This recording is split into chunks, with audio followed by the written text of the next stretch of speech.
Hello. So welcome to today's class. I'm going to discuss Achille Mbembe's article about necropolitics.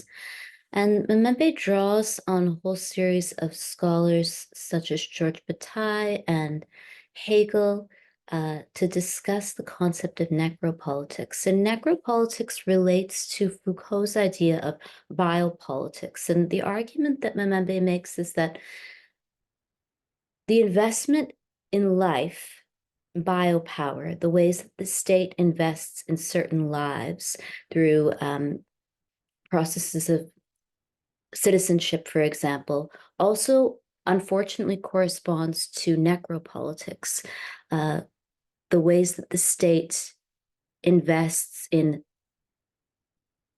the deaths or precarity of certain lives.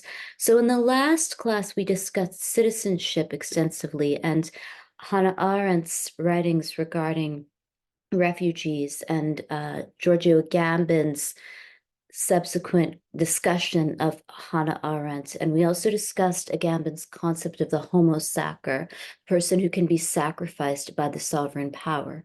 So today we'll discuss Mbembe, and I would argue that one of the most obvious and disturbing forms of necropolitics in this time period involves citizenship and the construction of stateless people as those whom we as a global community, we as people let die. And far from being an oversight, Mbembe draws a whole series of connections between the history of colonialism, slavery, and necropolitics.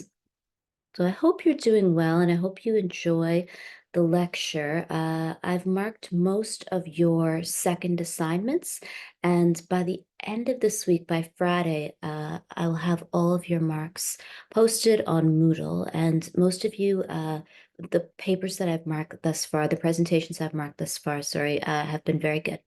So thank you for your work, and I hope you enjoy the class, and I hope you're enjoying yourselves wherever you are. Thank you.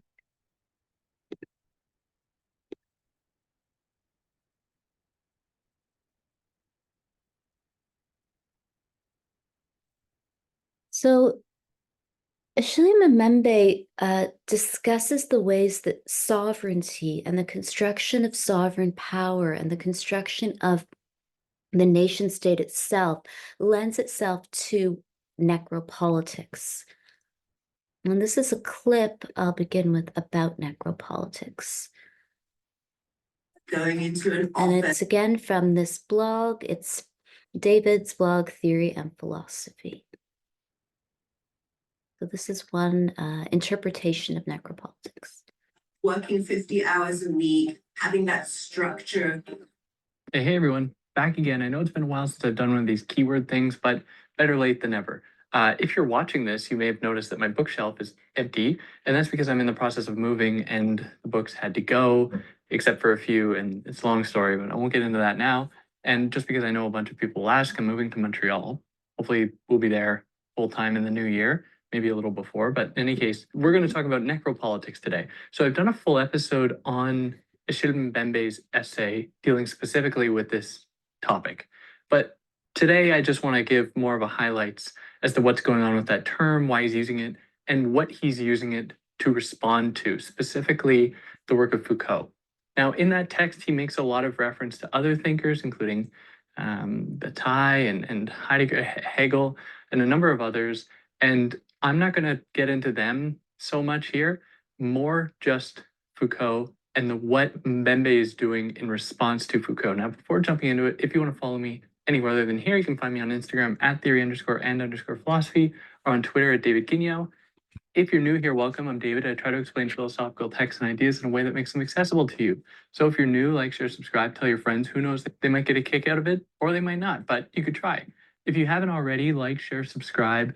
If you want to help me out, do all those things. You can help me out monetarily via Patreon or PayPal. If you found this on YouTube, you'll be able to find it in podcast form pretty much anywhere where you get podcasts, where there shouldn't be any ads. Or if you found this in podcast form, you'll be able to find it on YouTube. And in this case, you'll see a video with a barren bookcase behind me. But in any case, let's jump into it, because I don't want to waste any more of your time with that stuff. So, necropolitics. To put it simply, this is Mbembe's way to respond to Foucault's notion of biopolitics. Now, I've done a whole episode on that term alone, which you can go check out if you want. The short form of it is that, as Foucault describes it, is that there was a transformation in the way that power was organized between what he calls sovereign power to disciplinary power and then biopower. Now, to put this transformation pretty simply, what he says is that there was once a time, and we're probably all familiar with this idea, where a king or queen, some kind of royalty, held control over a state, and they got to decide who lived and who died. And they often exerted their power and demonstrated their power by putting people to death. So here we might think of executions happening in the town square or anything like that, sending armies to go and kill many people and so on. Now, Foucault says that at one point, there was a transformation in this logic of control and power, where it became not necessarily about the capacity to put someone to death, but also how can a system organize itself by commanding life, by actually proliferating life, by putting life under more stringent control, not necessarily to end it, but to control it. And through this control could come a kind of proliferation. So we actually see a kind of expansion of life, where the focus is on controlling populations and bodies over putting them to death.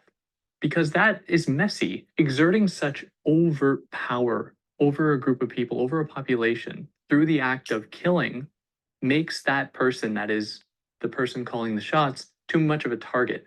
That's just a very fantastic way to make the people turn against you and have some kind of a mutiny. Now, in this case, because power works in such a way that it almost appears to be benevolent, and this assumes the form of control over populations, like over, for example, reproductive rights, the formation of various logics pertaining to race and racism, and these play themselves out in many institutions, from schools to hospitals, clinics, and so on. They appear to be quite benevolent. Yet, and Foucault does this really well, he demonstrates that they aren't nearly so benevolent, nor are they marvels in terms of scientific development and rigor in the way that they claim to be.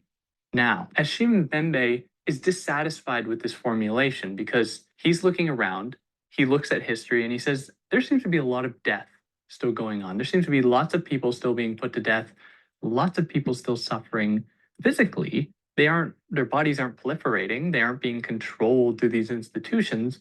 There are bombs dropping on people. There are governments exerting unimaginable control and power over certain bodies. So he says, well, it seems as though biopolitics, biopower is only half the story. We also need a way to account for the death that is still ensuing. And this is what he calls necropolitics, or necropower. Now, this exerts itself in a very different way than it did under a sovereign, as Foucault described it, the person that would call the shots and got to decide who would live and who would die. Necropolitics for Mbembe exerts itself with a kind of statistical perfection. That is, it deploys tactics and strategies to put an end to certain populations, to certain bodies, with minimal resistance. So here we aren't thinking of dueling armies.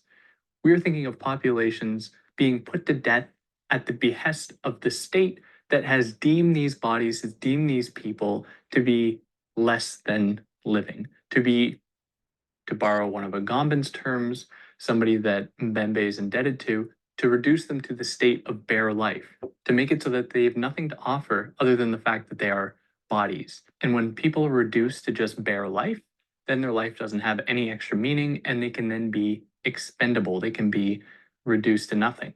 Mbembe says that this type of necropower has a very long history, and this act of reducing populations to this kind of bare life, to this life that is not worth living, it is therefore expendable. And it goes all the way back to colonial times and the long legacy of slavery that much of Europe, the United States, Canada, and many other parts of the globe are built upon. These were acts that reduced certain populations, notably Black and Indigenous people, to just bare life. They could just then be seen as useful tools for someone else's livelihood, for someone else's benefit. Now, this was an example of necropower because it reduced these people to a kind of living death, to a point that all they had was what they could give to somebody else. They had no life for themselves. Now we see this playing out for him in the Israeli-Palestinian conflict, where Palestinian people are repeatedly reduced to this kind of bare life. They are reduced to the point of being on constant alertness for any kind of imminent attack while having very little power, very little opportunity to actually defend themselves. They are very much at the behest of neighboring Israel and other global state powers that have a vested interest in that territory. And so he uses that example to demonstrate that necropower is very much on full display. It is not just about expanding life, controlling populations. It is about reducing people to nothing so that they can then be more easily killed. And of course, the same logics could have been seen and were seen in the Holocaust, where Jewish people were reduced to this level of nothingness that could make them that much more easily to be killed. They were reduced to a kind of statistic, just numbers on sheets that stripped them of their humanity, making it easier for someone to conduct the train to Auschwitz or to Dachau or to any one of the other concentration camps, or for somebody else to check the people in there, to keep logs of them. When you reduce people to that level of being, if we can call it being at all, then they become much more susceptible. They become vulnerable to these kinds of attacks, these wide-scale necropolitical attacks against them. Now, these are all examples of what he calls death worlds. Entire sites, places, spaces reduced to a status of death world where only death can ensue, be it an actual physical death or the reduction of a body to bare life, to having no purpose other than just living off of the absolute bare minimum, to a kind of living death. In that space that is in this death world, people are reduced to this reprehensible status, and they have no way to actually get out of it in the face of these global superpowers that make it so, that put them in these positions alongside all of the many institutions that justify people being reduced to these status of bare life. And that more or less covers what Mbembe is doing here in his response to Foucault. If you want more of it, go check out that other video I did where I explain in much more depth the entire essay. But if you like what I did here, like, share, subscribe, tell your friends, and yeah, catch you next time. Take care.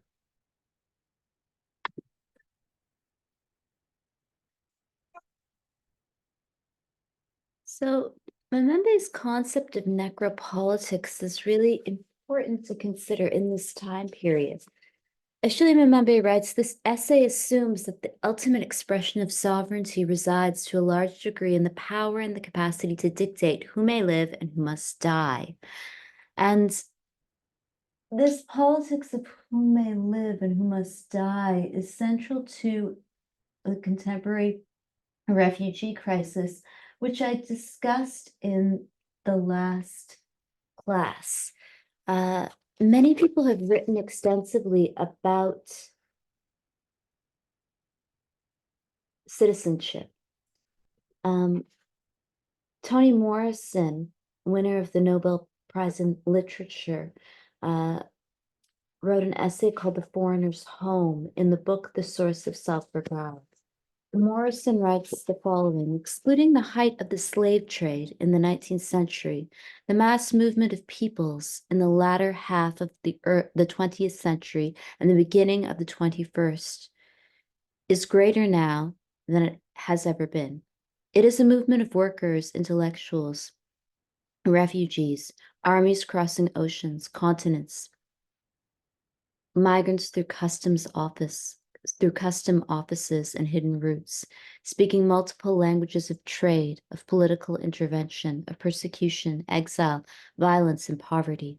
There is little doubt that the redistribution, voluntary or involuntary, of people all over the globe tops the agenda of the state, the boardrooms, the neighborhood, the street. Political maneuvers to control this movement are not limited to monitoring the dispossessed. While much of this exodus can be described as the journey of the colonized to the seat of the colonizers, slaves, as it were, abandoning the plantation for the planter's home, and while more of it is the flight of war refugees, the relocation and transplantation of the management and diplomatic class to globalization's outposts, as well as the deployment of fresh military units and bases, feature prominently in legislative attempts to control the constant flow of people. So in this essay, Morrison discusses this unprecedented movement of people across the world. And what Morrison argues or tries to discuss or does successfully discuss is the relationship between globalization, capital, and this mass movement of people. The essay is really interesting because Toni Morrison discusses the ways that globalization was hailed with the same vigor as was manifest destiny, internationalism, and she argues that it has reached a level of majesty in our imagination. For all its claims of fostering freedom, globalism's dispensations are royal, for it can bestow much. It matters in matters of reach across frontiers, in terms of mass, of populations affected and engaged, and in terms of riches, limitless fields to mine, for resources and service to offer. So this kind of globalization or globalism of products, of consumer goods, the mass kind of movement of corporations across borders so that you can find a Zara in every city corresponds with the mass movement of people who are stateless, dispossessed, and unhoused. So I think there's a direct correlation between the home that the corporation has everywhere, the place that a Zara or H&M can have everywhere in the world, and the construction of large numbers of people who are literally homeless, unhoused, without the right to work, without papers and passports that can be recognized. And we discussed the protests regarding Palestine and Israel that happened at Columbia University in the last class. And one can consider the relationship between the rise of global capitalism and what is referred to as the world class, who can travel seamlessly across borders and who can find similar food and lifestyles and products in every city in every country, and the rise of stateless persons.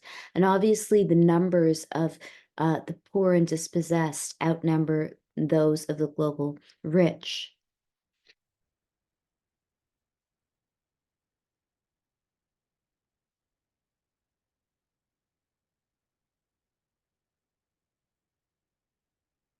Toni Morrison discusses the politics of race and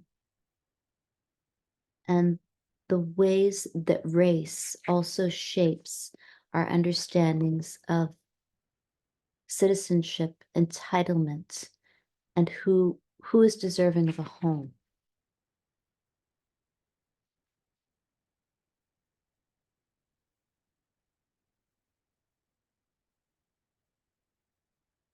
And she specifically writes of authors in exile and talks about the ways that African writers and intellectuals have often been exiled due to various forms of ethnic cleansing and war, and also due to modern racism.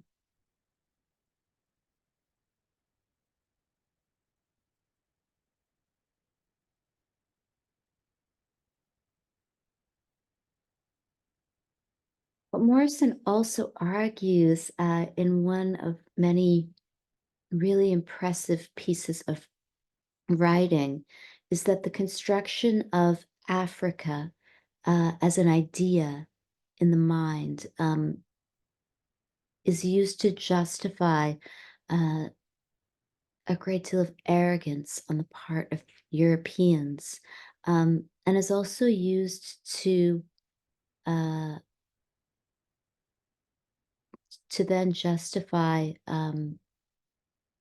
a politics of citizenship that is racially uh, charged and selective.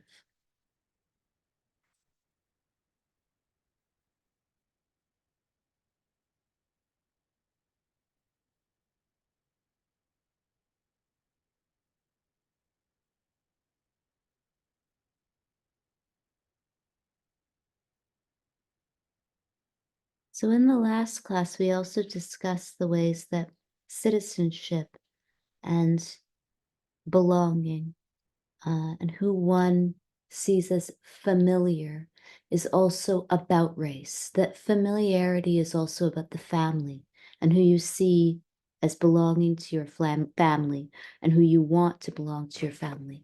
So June is the month of queer pride, and one can think about or ask whether queerness changes this idea of who is familiar and who is foreign and why.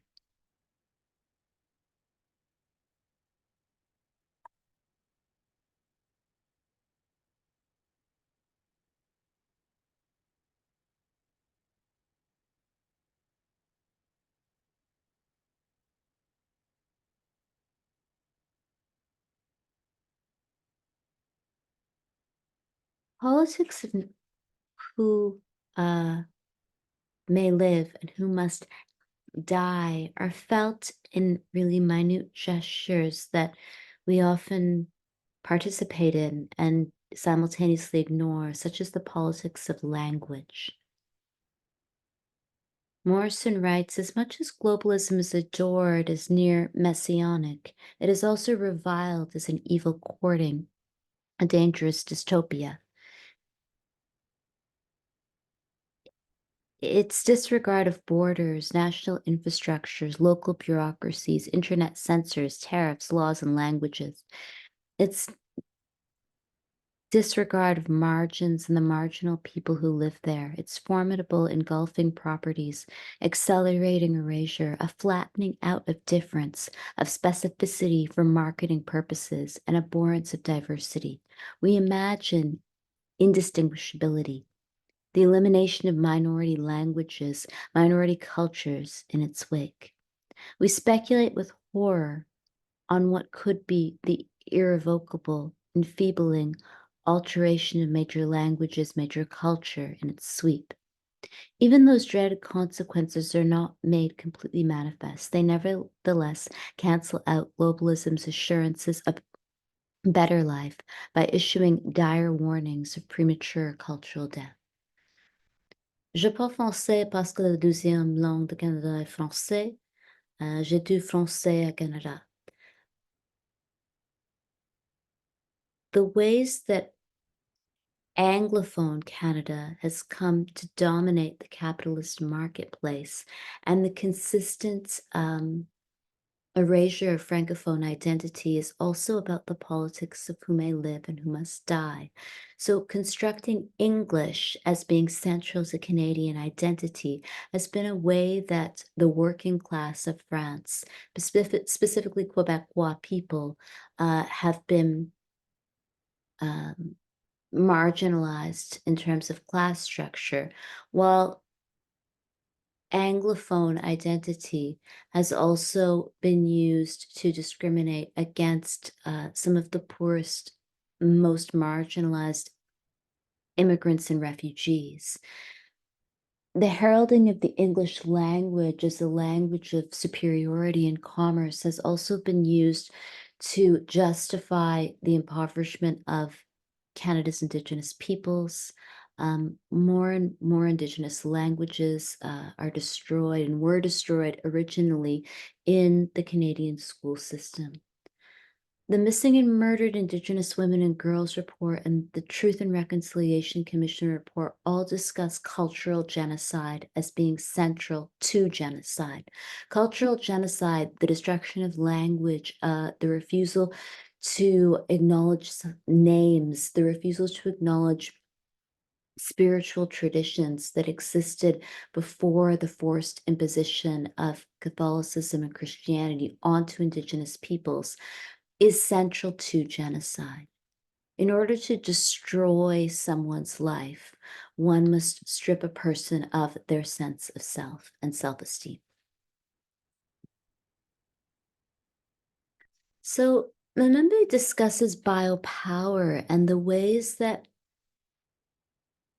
one must understand biopower in order to understand necropolitics. So biopower refers to a way that the state governs. So biopower is a technique of governance that involves intervening into someone's life. It involves things like population, like the idea of population and the state trying to govern a group of people by collecting information or by thinking about population control is a form of biopower. Biopolitics refers to how the state actually controls the population, and this can be done through, say, contraception. These ideas are not necessarily bad. The way that the state intervenes to, say, control the population could be about free contraception at universities. This is a technique of biopower referred to as biopolitics. And so the point for Foucault, though, is that it is the domain of life over which power has control. And then Foucault asks, what practical conditions is the right to kill, to allow to live, or to expose to death exercised? So I will discuss abortion and the banning of abortion throughout several states in the United States of America in future lectures. And I will talk about the ways that this politics of life and death is really central to the ways that one imagines gender and sexuality, freedom and rights in this time period. Who is the subject of this right? What does the implementation of such a right tell us about the person who is thus put to death and about the relation of enmity that sets that person against his or her murderer? Is the notion of biopower sufficient to account for the contemporary ways in which the political, under the guise of war, of resistance, or of the fight against terror, makes the murder of the enmity its primary and absolute objective? War, after all, is as much a means of achieving sovereignty as a way of exercising the right to kill. Imagining politics as a form of war, we must ask, what place is given to life, death, and the human body, in particular the wounded or slain body? How are they inscribed in the order of power? When taken to extremes, biopower leads to necropolitics, or biopolitics leads to necropolitics, and a politics of war, and the justification of waging war against others. So Mbembe discusses the Holocaust in the essay, and the Holocaust is perhaps the most extreme form of necropolitics, that in order to achieve a sovereign state and in order to construct a future citizenry that will be pure, or that will be constructed or fantasized about as being pure in terms of race and religion, one must have the right to exterminate and kill. Mbembe writes, as is well known, the concept of the state of exception has been often discussed in relation to Nazism, totalitarianism, and the concentration extermination camps. The death camps in particular have been interpreted variously as the central metaphor for sovereign and destructive violence, and as the ultimate sign of the absolute power of the negative. Says Hannah Arendt, there are no parallels to the life in the concentration camps. Its horror can never be fully embraced by the imagination for the very reason that it stands outside of life and death, because its inhabitants are divested of political status and reduced to bare life, the camp for Giorgio Agamben, the place in which the most absolute conditio inhumana ever to appear on earth was realized. So this politics of extermination is really about violence, and there are many people who have written extensively about violence and whether or not violence is justifiable. And Judith Butler's work regarding nonviolence is really compelling in this time period. And Judith Butler has written a book that was published not too long ago called The Force of Nonviolence. Uh,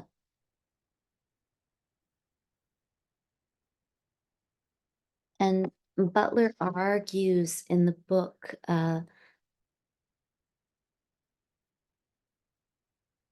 that an ethic of nonviolence must be connected to a broader political struggle for social equality. So Mbembe then discusses Agamben and argues that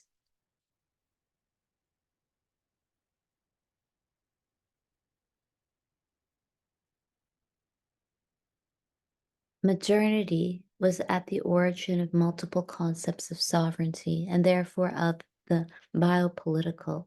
So Mbembe makes the argument that the sovereign state and the modern state required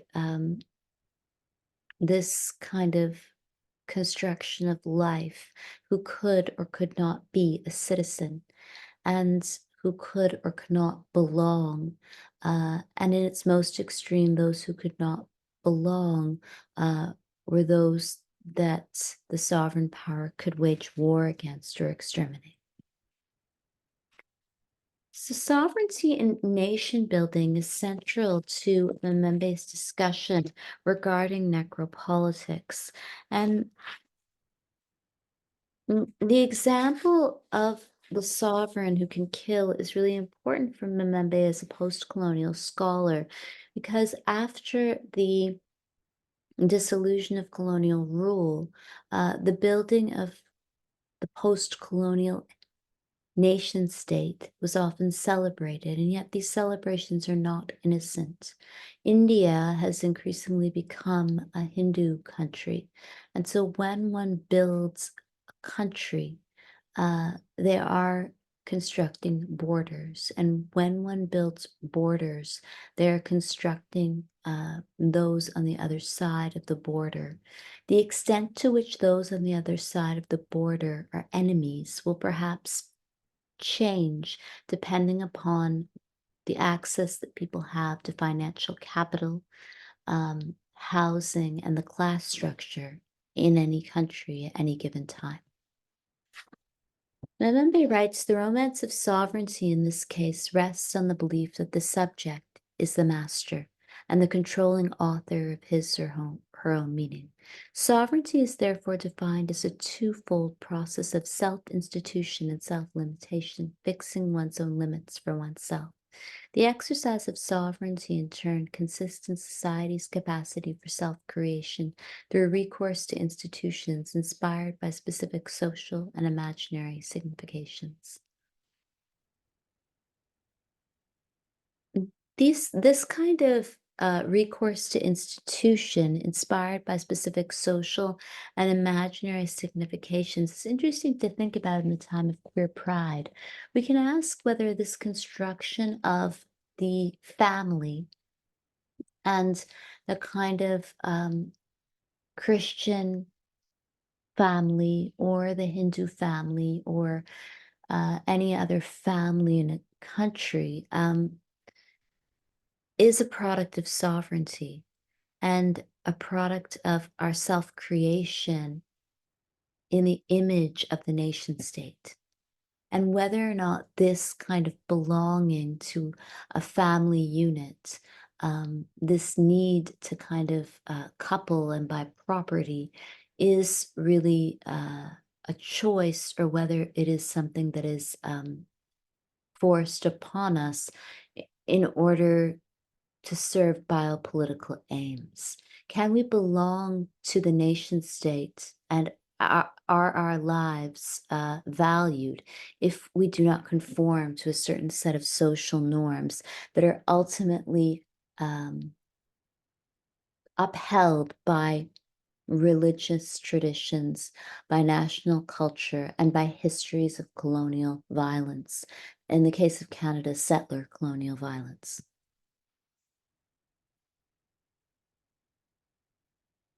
Mbembe discusses the relationship between sovereignty and autonomy. He writes, "My concern is those figures of sovereignty whose central project is not the struggle for autonomy, but the generalized instrumentalization of human existence and the material destruction of human bodies and populations. Such figures of sovereignty are far from a piece of prodigious insanity, or an expression of a rupture between the impulses and interests of the body and those of the mind. Indeed, they, like the death camps, are what constitute the normos of the political space in which we still live. Furthermore, contemporary experiences of human destruction suggest that it is possible to develop a reading of politics, sovereignty, and the subject different from the one we inherited from the philosophical discourse of modernity. Instead of considering reason as the truth of the subject, we can look at other foundational categories that are less abstract and more tactile, such as life and death. In other words, the human being truly becomes a subject that is separated from the animal in the struggle and the work through which he or she confronts death, understood as the violence of negativity. It is through this confrontation with death that he or she is cast into the incessant movement of history. Becoming subject, therefore, supposes upholding the work of death. To uphold the work of death is precisely how Hegel defines the life of the spirit. The life of the spirit, he says, is not that life which is frightened of death and spares itself destruction, but that life which assumes death and lives with it. Spirit attains its truth only by finding itself in absolute dismemberment. So this confrontation with death is a really important philosophical moment in the essay. And what Mbembe argues is that by constantly warding against those who are associated with, say, poverty or death or difference, that we kind of miss the point of life. That life is not just about a refusal to confront the possibility of death. And this is something that Judith Butler also argues in The Force of Nonviolence, that our refusal, and in other essays regarding intersubjectivity, our refusal to recognize that we will die means that we will never really live. And constantly shunning or stigmatizing or abusing or discriminating against those who are associated with death, like the poor or those who are precarious, means that we cannot accept our own mortality. And if we cannot accept our own mortality, we will never accept that we were once alive. This kind of fear of death prevents us from actually living our lives. So Achille Mbembe draws on a whole host of theorists who are very well-cited theorists in philosophy, such as Bataille and Hegel. So this idea of excess is really interesting for Mbembe as a post-colonial scholar. He interprets death and sovereignty as paroxysm of exchange and superabundance, or to use his own terminology, excess. For Bataille, life is defective only when death has taken it hostage. Life itself exists only in bursts in exchange with death. He argues that death is the putrefaction of life, the stench that is at once the source and the repulsive condition of life. Therefore, although it destroys what was to be, obliterates what was supposed to continue being, and reduces to nothing the individual who takes it. Death does not come down to the pure annihilation of being. Secondly, Bataille firmly anchors death in the realm of absolute expenditure, the other characteristic of sovereignty, whereas Hegel tries to keep death within the economy of absolute knowledge and meaning. Life beyond utility, says Bataille, is the domain of sovereignty. This being the case, death is therefore the point at which destruction, suppression, and sacrifice can constitute so irreversible and radical an expenditure without reverse, that they can no longer be determined as negativity. Death is therefore the very principle of excess and anti-economy. Hence the metaphor of luxury and of the luxurious character of death. Thirdly, Georges Bataille establishes a correlation among death, sovereignty, and sexuality. Sexuality is inextricably linked to violence and to the dissolution of the boundaries of the body and self by way of orgiastic and excremental impulses. And this is what interests Mbembe as well as a post-colonial scholar. And we've discussed this kind of association between sex and death and violence in relation to Patricia Hill Collins' writings regarding controlling images, and also Saidiya Hartman's writings regarding slavery and the rape of Black women. So the sphere of sex, of the body, of death is central to metaphors that were used to pathologize enslaved and colonized people. So this is another clip about Mbembe and Foucault. And it's again from Theory and Philosophy. David. Hey everyone, back again. Today I want to talk about the distinction between Achille Mbembe's idea of necropolitics and Michel Foucault's notion of biopolitics. But before jumping into it, hi, I'm David. I explain philosophical concepts and ideas and ways to make them accessible to you. Accessible to you. So if you're new here, you can subscribe and see videos I release every week, sometimes twice a week, like this week. If you want to follow me anywhere else, you can find me on Instagram, Twitter, TikTok, links for all such things in the description. If you like what I do, you can like, share, subscribe. If you want to help me out, you can do it monetarily via Patreon or PayPal. No pressure to do that. If you found this on YouTube, you're going to be able to find it as just a podcast on pretty much any platform with under all the same names and stuff. If you found this as a podcast, you're going to be able to find the video on YouTube, which is cool, of course. So without further ado, let's get into the distinction between Foucault's notion of biopolitics and Mbembe's notion of necropolitics. Now I'm going to start with Foucault because chronologically it's first, and Mbembe is responding to Foucault, so that makes sense. So Foucault's notion of biopolitics, super interesting, fascinating term, and one that he gets lots of credit for, even though he didn't write about it a whole lot. It's actually super interesting to me. Even in his text, The Birth of Biopolitics, one of his lectures at the Collège de France, he barely writes about it at all. Instead, he just writes about its history, or like what led up to it. Now, what actually did lead up to it? Foucault tells us that biopolitics emerges at a point in which state power transforms into individual power, where we see, instead of people submitting to states and royalty and religion and everything like that, they begin to embrace individualism or liberalism, which would eventually culminate into neoliberalism, which on its face appears to be a radical departure from previous forms of control that people experienced under states, under royal dynasties, under religious control.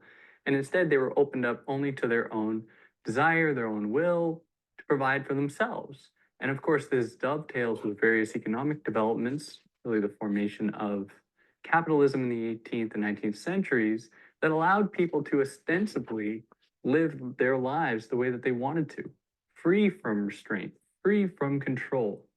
However, it's not actually quite so neat as that, nor is it quite as liberating as that narrative makes us think. Instead, Foucault identifies that the types of control that were found under these previous forms of governance, like states or royalty or whatever, transformed. They did not disappear. Instead, they found their ways into our very sense of ourselves, to the point that they became indistinguishable from the creation of ourselves as individuals, as atomized, self-sufficient identities floating in the world, which might seem totally strange. I mean, you think of yourself as a free individual living on the rugged land, free to do whatever you'd like, away from control. You can go to school if you want to, you can participate in government if you want to, you can vote if you want to. But underlying all of these supposed choices are rigid constraints that go unnoticed. Some of these might include your adherence to various ideas about diet, maybe, or your adherence to various ideas about what it means to be a proper, upstanding citizen, or what it means to have a relationship with your family, your friends, what it means to actually have a relationship with knowledge, with the acquisition of knowledge. So Foucault says that at this time in the 18th and 19th centuries, when we see this idea of liberalism emerge, also emerged various new kinds of control and understandings that were applied against human conduct. So more rigorous understandings of what it meant to actually be a human emerged. It didn't necessarily reflect a neutral observation and scientific deduction about what it means to be human, but actually was an imposition of what it means to be human, how to be a proper ethical human, how to exist in the world properly, what rules can be broken, whose interests can you struggle for, and whose can you not struggle for. So we saw the emergence then of various institutions like prisons that began to lock people away in mass numbers, where we saw mental asylums emerge that created and really riffed off the idea of an emerging normality, normalcy, normal conduct. And if you deviated from that norm, you would be sent to prison. So Foucault identifies that even though there is this dream of liberalism, people are still being controlled. Now, one of the overarching terms to really understand this type of control is biopolitics, which is a type of control that focuses on people's livelihoods, people's lives, extending lives, and manipulating those lives as a means of control, instead of exerting force to cause physical pain against people, to put people to death, which still goes on. But in any case, we'll get to that, to put people to death, to scare people, which Foucault says is not a very efficient form of control. Because if you have like kings and queens putting people to death, what that does is very easily communicate to the people who has control, which makes it very easy then for the people to say, oh, if I just overthrow these people in power, then everything will be good. Now, power doesn't really want that. Power wants to remain opaque. It wants to hide in the shadows and really creep in when it's most efficient, when it's most convenient for it. So biopolitics exerts its control not through force in a way that actually causes harm, but instead that directs people as specific populations. So it introduces new kinds of mapping and understanding, categorizing people in certain ways in order to clump them together to better know how to control them. Take advertising, for example. Advertising is targeted to you, specifically you as an individual. You receive your certain ad on your social media platform, but the only reason that that ad has actually arrived to you is because an algorithm, a certain kind of knowledge has been deployed that clumps you into a category that makes you susceptible or makes you appropriate for that ad. And in doing so, it shapes your wants, it shapes your needs, and drives you in a certain direction. It doesn't punish you, yet it is still a type of control. It puts you on a path that is not your own, yet makes you think that it is your own. I mean, you choose to click on the ad, you choose to buy this new thing, you choose to submit to this diet or whatever. Now, it's a very seductive idea. I mean, I think that Foucault is right about a lot of this. But along comes Mbembe, and he suggests that, well, how is this really possible? I mean, this type of system in which these individuals are allowed to flourish and liberalism is allowed to flourish. Well, really quite simply, it was permitted because of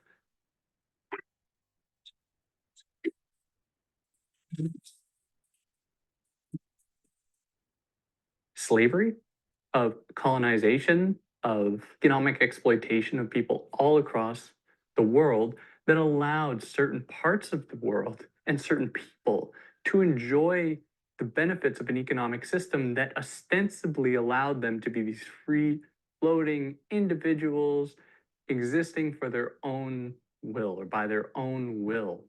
So Mbembe suggests that instead of submitting to this idea of biopolitics as being this homogenous, all-encompassing idea to understand power relations today, we have to also leave room to understand that there is still rampant violence that goes on, mostly against people of color, people living in the third world, and that is specifically targeted in such a way as to maintain the privilege of certain people, notably white Europeans mostly. So rather than thinking about these old forms of power, as Foucault does, as disappearing and this new kind of power emerging, Mbembe instead identifies that sovereign power, sovereignty, still very much exists today, and it is decided upon and it is determined by who gets to choose who gets to live and who gets to die, who gets to wage wars in countries in the Middle East, who gets to open up a new factory in Bangladesh and use it to economically exploit women and children there. So instead of thinking in this glossy way of power relations having transformed and become more benevolent, which is not something Foucault would say. He would say that they've become more efficient, it's become more pernicious in that way. Mbembe really wants to leave room for necropolitics to suggest that it's not just about life, extending life, and controlling life.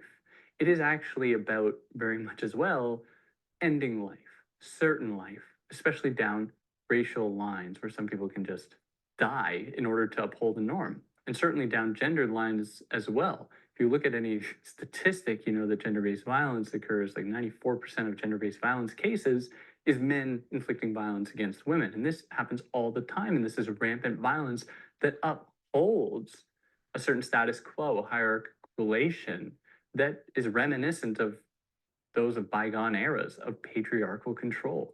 We haven't moved into this new kind of purely efficient control. Instead, what we are seeing is old forms of control really sustain their old power in their exertion of force and violence in doing so, and then using that to keep themselves afloat, to sustain these power relations, to sustain these hierarchies. Now, these do so in order to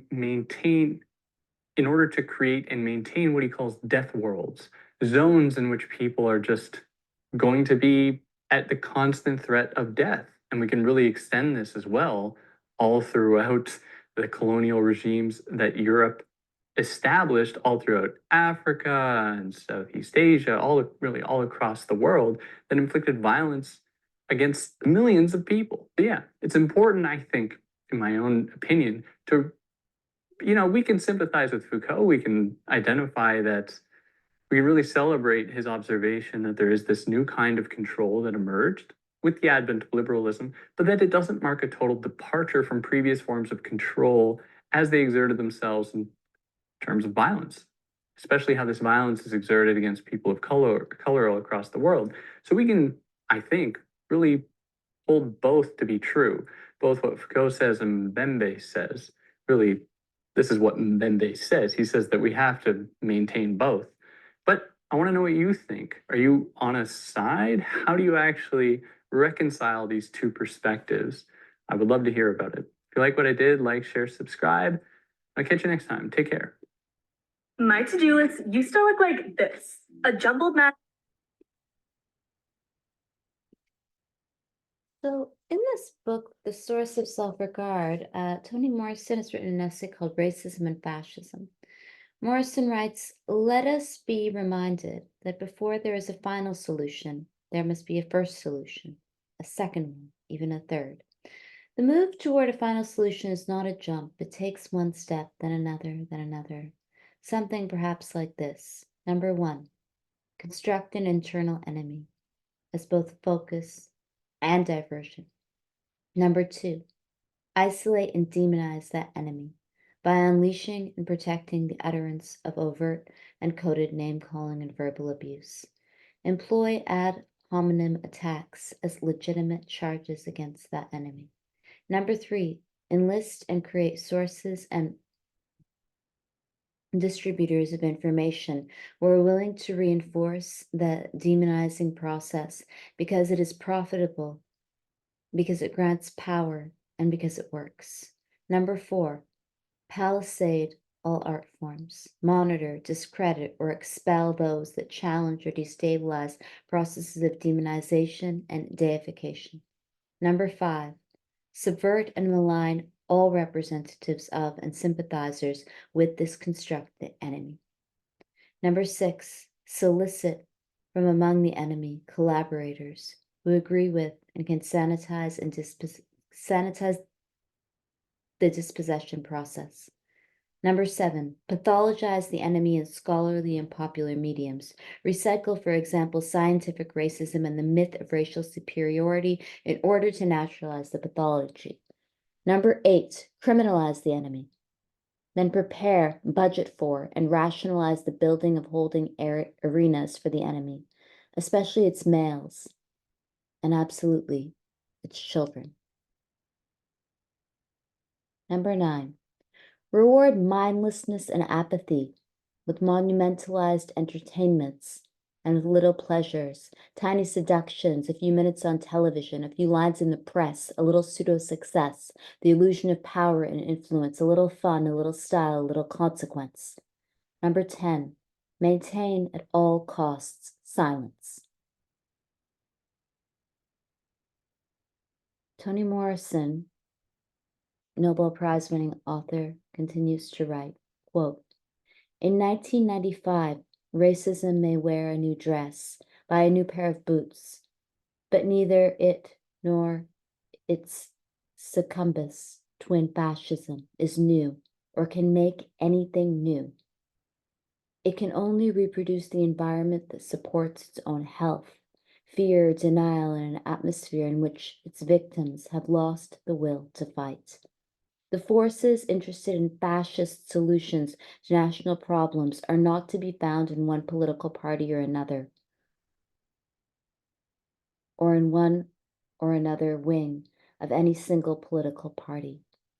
Democrats have no unsullied history of egalitarianism, nor are liberals free of domination agendas.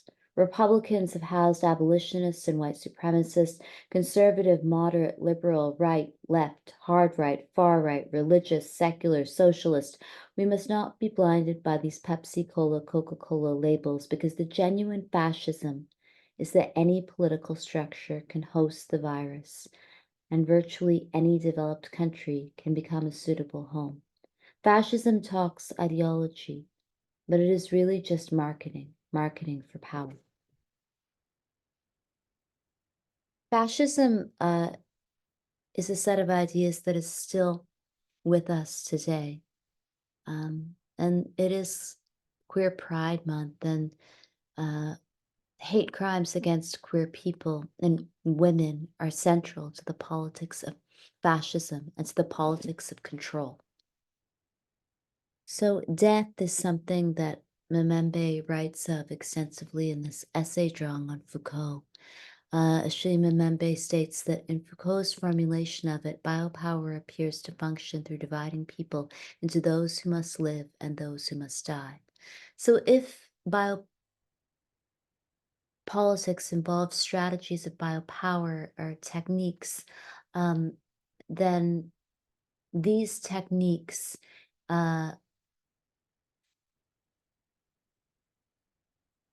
involve a gendered politics of control. Michel Foucault referred to women as the species body. And what Foucault discussed were the ways that women's bodies are central to the reproduction of certain imagined species or races of people. So the constant abuse of women, ridicule, obsession is really about this control over a future citizenry. So biopower, I'll give you a specific definition. Biopower is defined as all modern techniques and technology used to assert control over bodies, lives, and death, and is an important concept in Foucault's critical theorization of modernity. Therefore, it is a broader concept than biopolitics, which mostly refers to political discourse and policy. So, biopower then refers to these techniques of governance, and biopolitics is more the idea of intervening into life, the discourse or way of speaking about life. Gender and the control over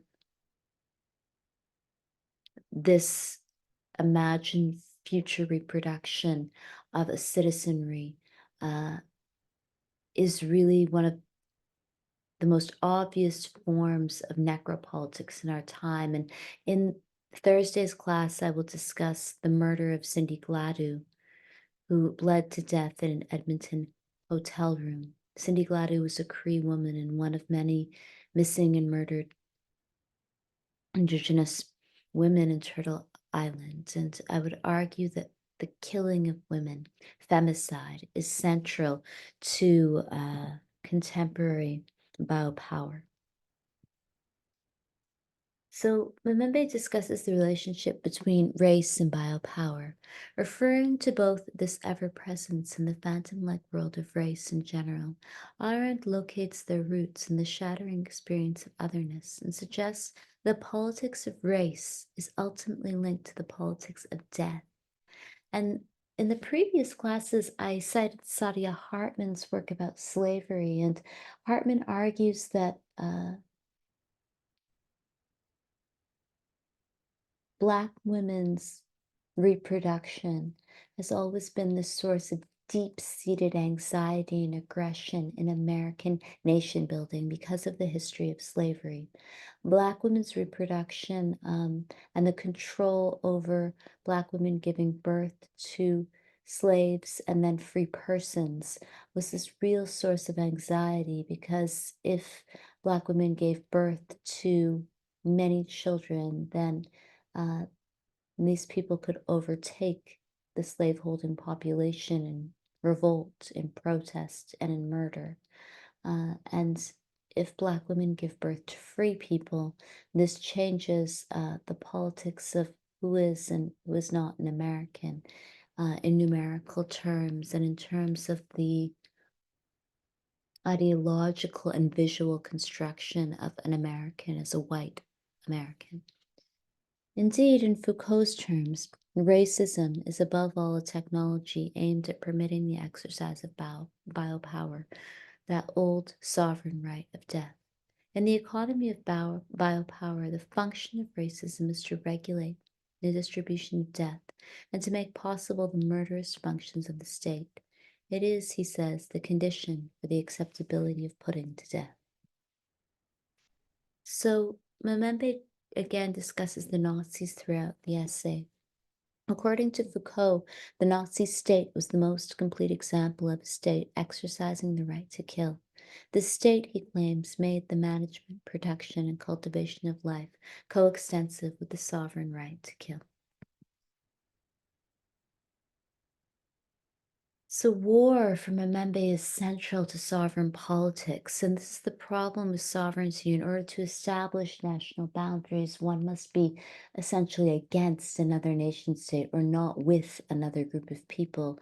And some of the most violent acts of rape and killing have been justified in the name of the nation state. The partition of India and Pakistan was central to the killing of mass numbers of women and the rape and murder of women. And Kavita Das has written a book called Violent Belongings that discusses the relationship between rape and femicide and the building of these two states, India and Pakistan.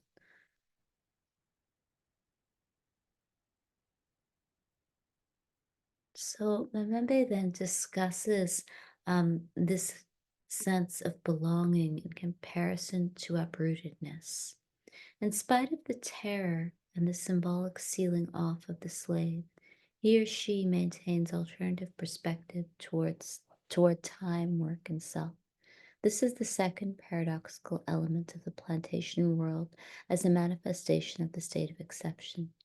Treated as if he or she no longer existed, except as a mere tool and instrument of production, the slave, nevertheless, is able to draw almost any object, instrument, language, or gesture into a performance and then stylize it. Breaking with uprootedness and the pure world of things of which he or she is but a fragment, the slave is able to demonstrate the protean capabilities of the human bond through music and the very body that was supposedly possessed by another.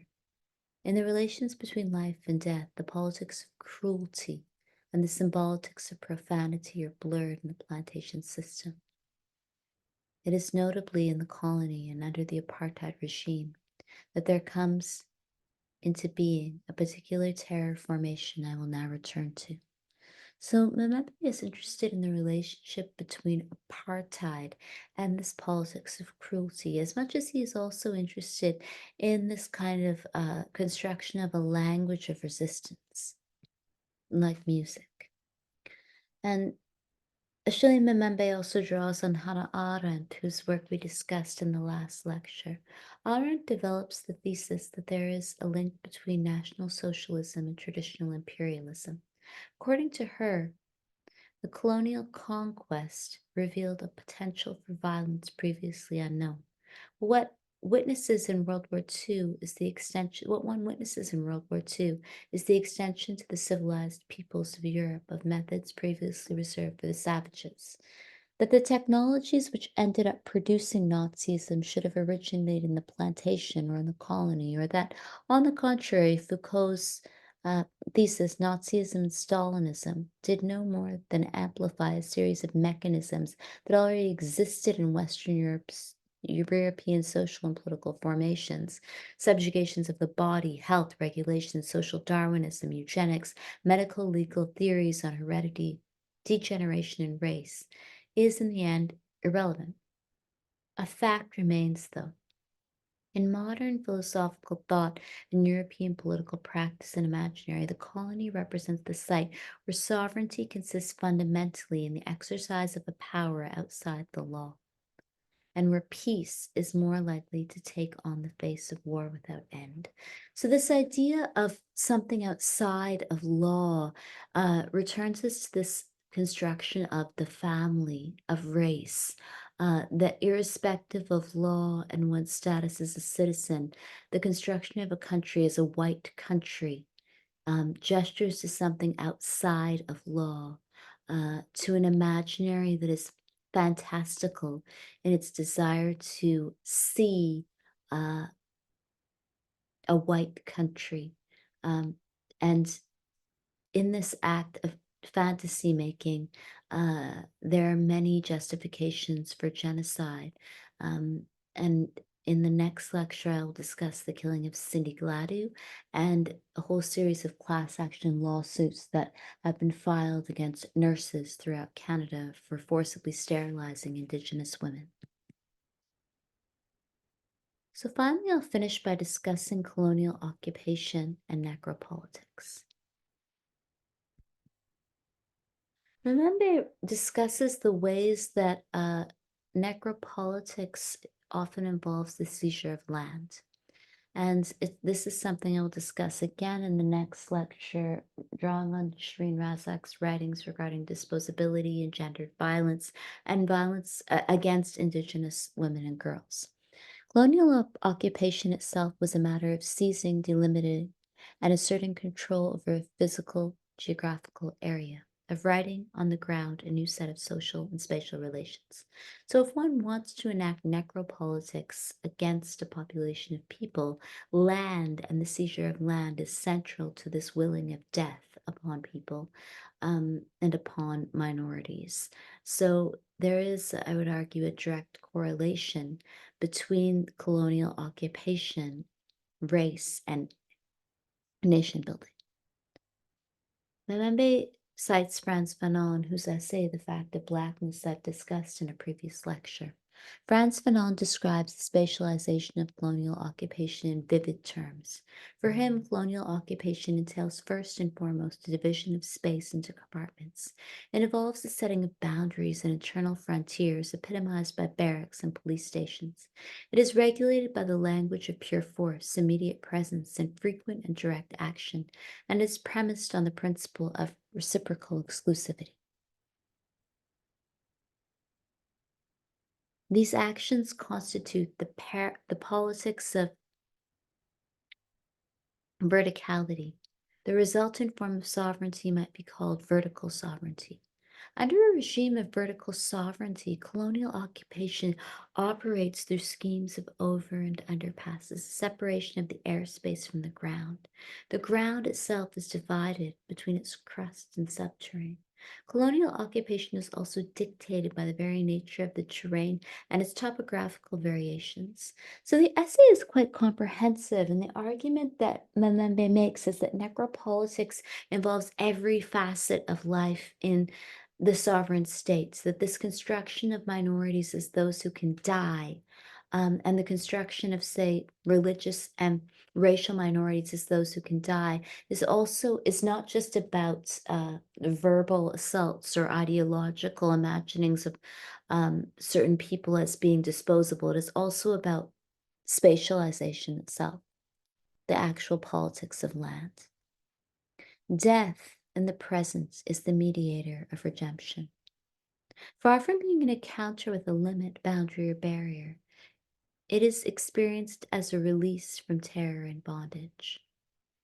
And so Mbembe writes extensively about the politics of death, that death needs to be imagined in certain ways in order to support the life or the investment in the lives of certain idealized populations. So I'll finish by discussing death worlds, which is this concept from Achille Mbembe. I've put forward the notion of necropolitics and necropower to account for the various ways in which in our contemporary world, weapons are deployed in the interest of maximum destruction of persons and the creation of death. New and unique forms of social existence in which vast populations are subjected to conditions of life, conferring upon them the status of living death. The essay has also outlined some of the repressed topographies of cruelty, the plantation and the colony in particular, and it suggested that under conditions of necropower, the lines between resistance and suicide, sacrifice and redemption, martyrdom and freedom are blurred.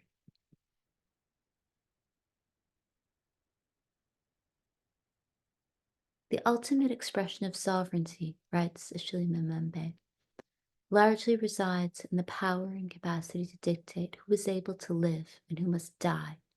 To kill or to let live thus constitutes sovereignty's limits, its principal attributes. To be sovereign is to exert one's control over mortality and to define life as a deployment and manifestation of power. So this deployment of life and the politics of death is central to settler colonialism and to nation building. And in the next lecture, I will discuss the murder of Cindy Gladue, a Cree woman who bled to death in an Edmonton hotel room after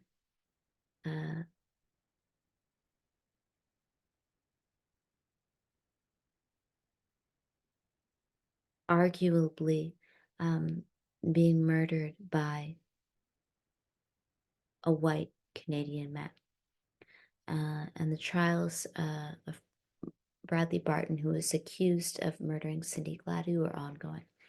So that is the class for this week. I'm doing a close reading of some of the texts in the hope that we can use the synchronous part of the lecture, part of the class, to discuss some of the finer points of the reading and your interpretation of the text. So I hope you are enjoying the class and getting something from it. I guess what is interesting to think about in relation to race and racism is this kind of positive value ascribed to certain life. So the celebration of life could perhaps always be considered in relation to the devaluing of other lives. So biopolitics exists alongside of necropolitics. And I think this is especially true in the ways, or especially true in cases in which um, the investment in certain lives corresponds with the construction of more and more stateless peoples. So that is all for this week, and I hope you're enjoying the class. Thank you. Bye-bye.